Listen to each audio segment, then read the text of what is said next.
Alors, donc, on commence avec le premier projet qui a été implanté là, en 2019 ici. Alors, c'est les travailleurs de rang. Et travailleurs de rang, ça suscite...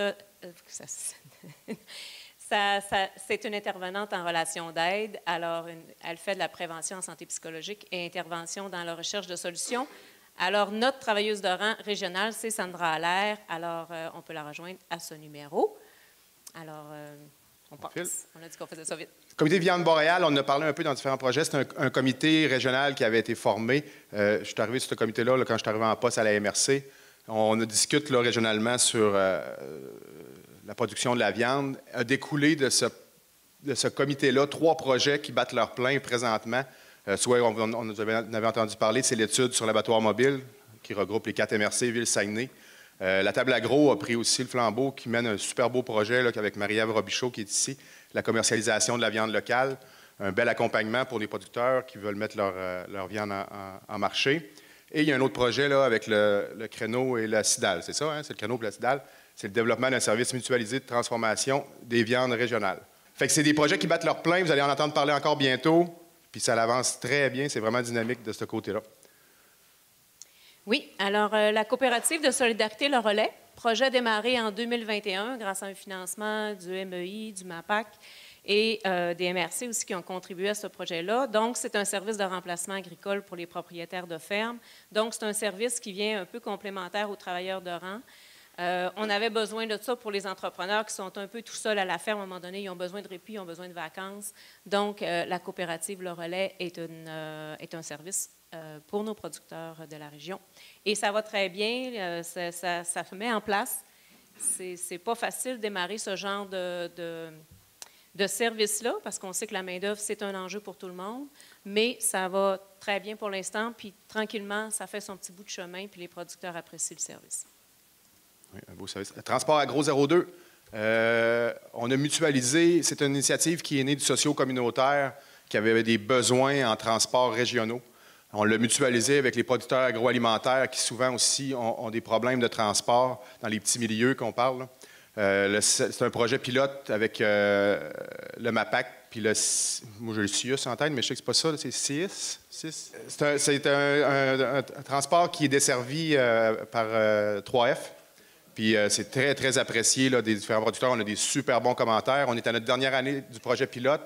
C'est pas on va être honnête, là, il y a quand même certains défis, mais le service est tellement important et apprécié qu'on est déjà en mode solution pour s'assurer que ce projet-là survive. Oui, AgriClimat, donc projet mis en place en 2017 à l'échelle de la province par l'UPA. Le premier projet AgriClimat 1, l'objectif était de mieux comprendre les changements climatiques et les impacts sur les entreprises agricoles. On entendait parler beaucoup de changements climatiques. Comment ils vont se réaliser, ces changements climatiques-là, et c'est quoi les impacts sur les entreprises agricoles.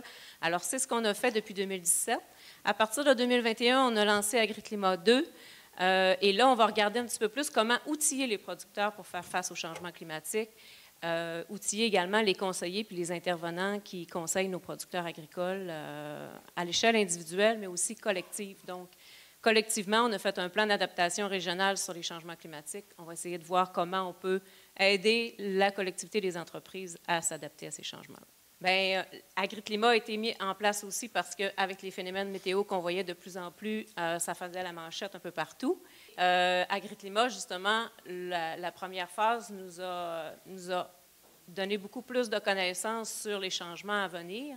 Et d'ailleurs, on a constaté que ce qui s'en vient, c'est un bilan hydrique qui va s'aggraver durant la saison de croissance, entre autres dans notre région, puis principalement du côté de Maria-Chapdelaine. C'est pour ça que je vous l'ai montré un peu aujourd'hui. Alors, si on regarde le déficit hydrique là, entre 1991 et 2020, un déficit hydrique de 71 mm. Et ce qu'on va observer au cours des 30 prochaines années, alors ça va monter à 103 mm. Et la zone vraiment du haut du lac là, va être un peu plus extrême que le reste de la région. Alors, je pense que nos entreprises vont avoir besoin de se préparer à ça, fait qu'on a de la recherche et de l'innovation à faire pour ça. Le modèle séricole avec la ville de Dolbeau-Mistassini, vous l'avez peut-être, j'avais juste mis les articles des journaux. Vous l'avez vu dans les différents journaux récemment. On travaille sur ce projet-là, un projet novateur. Puis dernièrement, on a encore aussi des discussions avec la MRC de Domaine du Roi puis la MRC Vallée de l'Or qui ont des projets semblables un peu aux nôtres. Ça l'avance. On a beaucoup de ponts à franchir, puis même, je dirais, des ponts à construire même. Hein? Fait que vous allez en entendre parler aussi, mais c'est quand même des projets là, assez novateurs pour notre milieu. Là. Opération Bande Riveraine, projet lancé en 2021 aussi par l'UPA. Donc, on voulait sensibiliser nos producteurs, encore une fois, sur la protection des bandes riveraines. On entend beaucoup parler de qualité de l'eau, c'est un enjeu important. Malgré le fait que ça fait 20 ans qu'on parle de la protection des bandes riveraines, c'est encore un enjeu important aujourd'hui. On voulait aller un petit peu plus sur le terrain avec nos producteurs pour aller constater avec eux ce qui se passe au niveau de leur cours d'eau, parce que souvent, ils ne prennent pas la peine de regarder ça. Ce n'est pas un élément qui est productif sur leur entreprise, alors c'est un peu normal. C'est un peu, ça fait partie de leur entreprise, de leur décor depuis longtemps. Des fois, c'est comme le ménage dans la maison, des fois, on ne le voit plus. Alors, on va le faire. On a commencé avec 2 cours d'eau par année par MRC. On va réaliser 250 diagnostics de bandes riveraines avec nos producteurs agricoles. Puis, on a décidé de faire ça en famille. Alors, on a créé des familles de cours d'eau. Et c'est comme ça qu'on va susciter l'engagement de nos producteurs envers le cours d'eau qui leur appartient, donc qui est sur leur terre. Alors, ça se fait en collaboration avec le MAPAC et également toutes les MRC. Plan de développement des communautés nourricières. Il y a la ville de Dolbeau-Mistassini et la ville de Normandin qui sont en cheminement. Pour faire une histoire courte, un plan de développement des communautés nourricières, c'est l'équivalent d'un plan de développement de la zone agricole, mais en milieu urbain. On parle de plus en plus d'agriculture urbaine. Le ministère de l'Agriculture est incapable de financer des activités d'agriculture urbaine. Donc, via les plans de développement des communautés nourricières, il va y avoir une porte qui va s'ouvrir pour d'éventuels financements d'activités d'agriculture urbaine. On a 2 municipalités qu'on accompagne.